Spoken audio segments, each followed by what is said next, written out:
happens. So even if you discharge those conditions, if you do nothing and just leave the site, then that permission expires. But if you discharge those conditions and start on site, whether that's digging a trench or whether that's actually physically starting more works that you start properly building out the permission, then your permission exists in perpetuity. So that means in effect you can take as long as you want currently, as long as you want to build out the permission. But if you don't start before the 3 years ends, your permission is gone. I got asked a question the other day about what to do if your planning permission has lapsed. So I thought I'd put a video together to explain what it is when your planning permission lapses, what does it actually mean, what does it mean for you, how to prevent it, and what to do if your planning permission has actually lapsed. What do you need to do in order to kind of get that permission back? So the first thing to say is that when a planning permission is issued, you get a decision notice. The decision notice always says, and it's always the first condition always says, this is for 3 years from the date of this permission. Now, key to that is those 3 years and what you need to do in those 3 years. So if you get permission and you do nothing, so you don't discharge any conditions, you don't start to build it out, once that 3 years has passed, that permission no longer exists. You cannot use it anymore. The only thing you can do once that permission lapses is the term, once that permission expires, you have to reapply for a full planning permission. There used to be a mechanism where you could just renew it, I think a very long time ago, not anymore. It now means that once that permission lapses, you have to reapply for planning permission. Full planning permission. The previous permission, it doesn't take anything for granted, so you have to reapply with all the full bells and whistles that you did originally. Don't take it as given that when you reapply, even if you have a planning permission in place before and it's lapsed, don't take it as given that you are going to get permission again, because even though the planning industry is a very slow moving process, things can happen in those 3 years that could either prevent that permission from happening, like you could get a refusal, or could make the whole permission totally unattractive from an investment point of view. I'll give you an example. When I was an officer, I granted permission for 2 homes, and as a condition, or as it was a Section 106 obligation, as part of that permission, they had to pay, I think it was somewhere in the region of £10,000 of affordable housing contributions. Well, they sat on that permission for ages. They didn't do anything about it.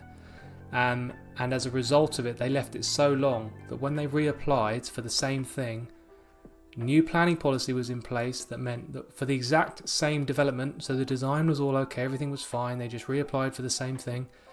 The exact same development meant that they had to pay upwards of £200,000 in just affordable housing payments.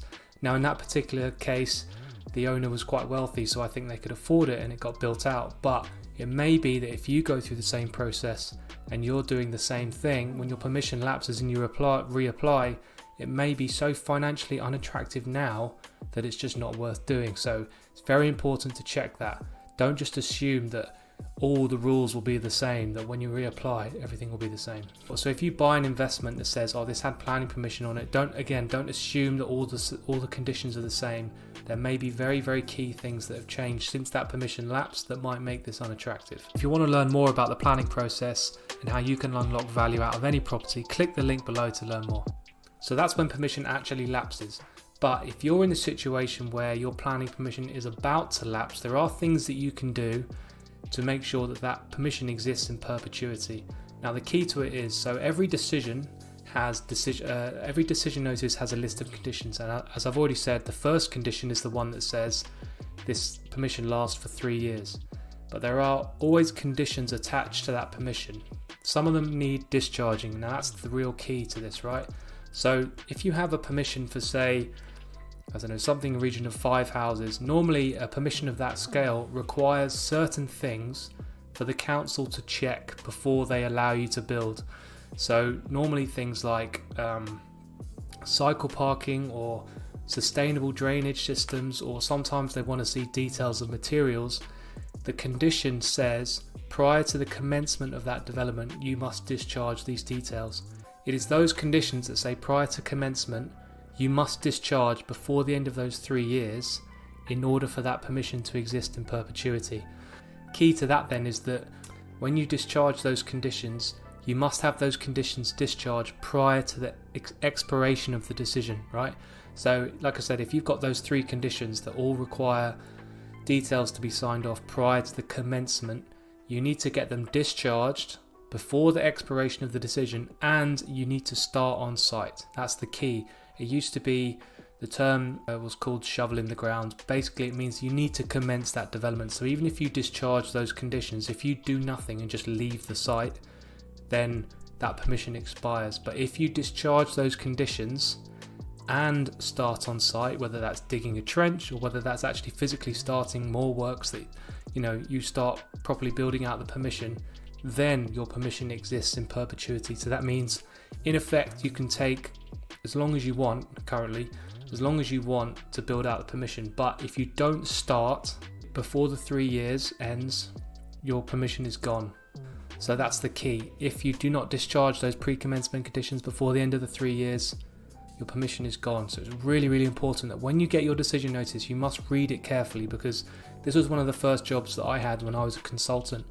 When you get decision notice, you're asked for your client to check what are their risks, what are they exposed to, and you need to check those conditions prior to commencement, because they're worried about that exact thing this whole video is about. And you'll be surprised how often this happens. If a house builder has 100 units that they got permission for, everything's signed off, but their consultant doesn't clearly explain to them what those conditions are that require to be discharged, if they miss even just one, it means that their permission is gone. So it's a very, very valuable skill to check. All it is just reading your decision notice. Check which ones ask for details to be submitted and approved prior to the end of the 3 years, which would allow you to start. Now, there is a super ninja tactic around lapsed planning permissions that you can use. There are ways that you can check whether a permission has lapsed on site and whether you can have a good chance of renewing it, right? Or getting permission for the same thing again. So basically, reverse engineering everything I just said. So you can go to a council's website and just look for developments. Look for developments of something that you're interested in. Let's say it's 2 or 3 houses, right? If you go to a search engine and search for 2 or 3 houses, look for ones that have been granted for exactly what you want. And then the key one is check when the decision date was. How long ago was it? Was it a long time ago, or was it less than a year, whatever? And then the last bit is critically about that conditions point.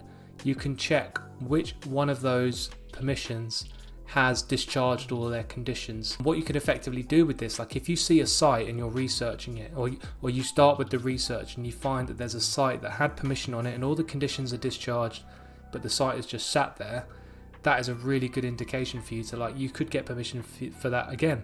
Now, obviously, there are things that you would do that I can't comment on about whether that's financially viable or the reasons why that permission didn't get built out for economic reasons or whatever.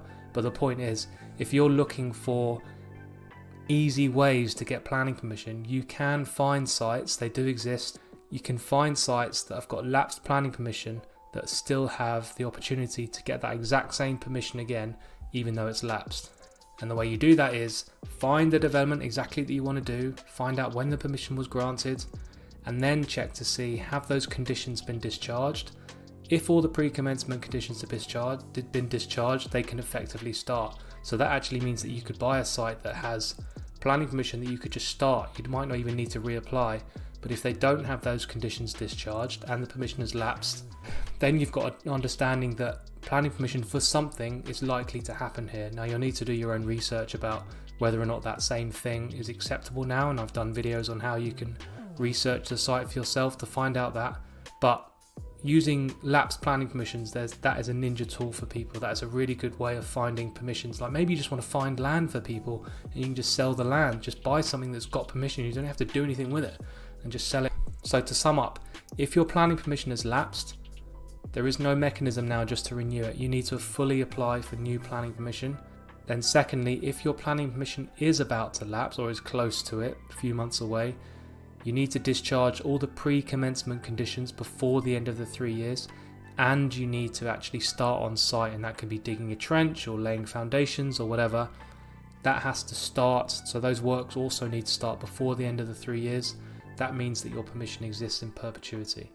And then the ninja tactic is you can do this research to find out what sites have actually got planning permission that have lapsed, that have never been built, and then you can just look for sites that have got these all around the country.